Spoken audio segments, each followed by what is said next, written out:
Assalamualaikum warahmatullahi wabarakatuh. Halo semua, saya Nabila Zahra dengan NPM A1D026005. Di video kali ini, saya akan menjelaskan materi, proses, dan substansi pengelolaan pendidikan dalam satuan pendidikan dengan dosen pengampu Bapak Aldian Mapsur Putra MPD. Pengelolaan pendidikan di Indonesia adalah suatu sistem yang kompleks, suatu manajemen yang dinamis dengan substansi atau muatan pendidikan yang berdasarkan peraturan undang-undang dengan tujuan untuk menjamin mutu, daya saing, serta aktivitas dan efisiensi pendidikan. Proses pengelolaan pendidikan mengikuti siklus manajemen standar yang terdiri dari POAC, Planning, Organization, Executing, and Controlling. Pendidikan di Indonesia memiliki sebuah standar, yaitu substansi pengelolaan pendidikan yang merujuk pada fondasi, prinsip, dan ruang lingkup kegiatan pendidikan yang dikelola. Hal ini didasari oleh Pancasila dan Undang-Undang Dasar 1945 serta perundang-undangan, terutama Undang-Undang Nomor 20 Tahun 2003 tentang Sistem Pendidikan Nasional.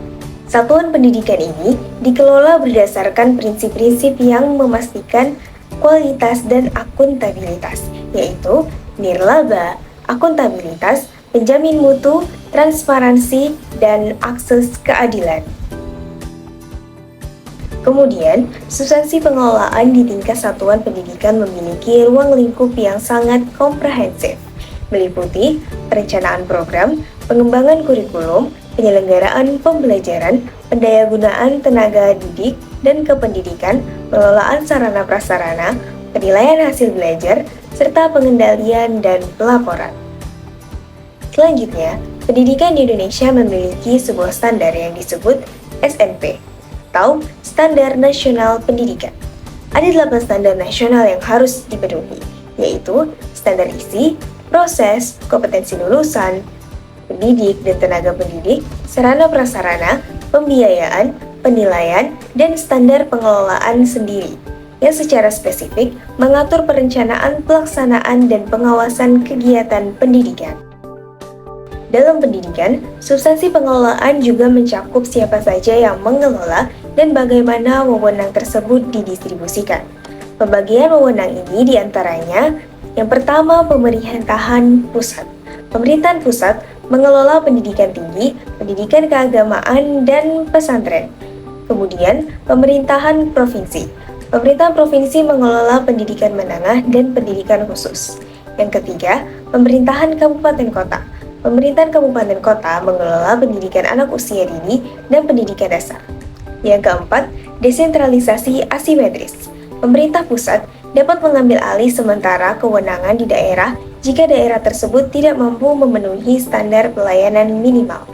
Dan yang kelima, manajemen berbasis sekolah atau MBS untuk jenjang PAUD, pendidikan dasar dan menengah, serta pengelolaan yang dilaksanakan dengan prinsip otonomi. MBS memberikan otonomi lebih besar kepada sekolah untuk mengelola dirinya sendiri sesuai dengan karakteristik dan kebutuhannya.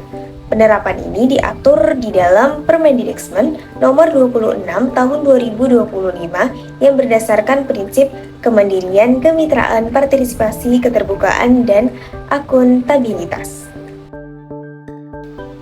Selanjutnya, peran penyelenggara dan pengelola. Penting bersama kita ketahui perbedaan antara penyelenggara dan pengelola pendidikan. Penyelenggara adalah pihak yang memiliki dan mendirikan satuan pendidikan, yaitu pemerintah untuk satuan dalam negeri dan masyarakat dalam bentuk badan hukum atau yayasan untuk swasta.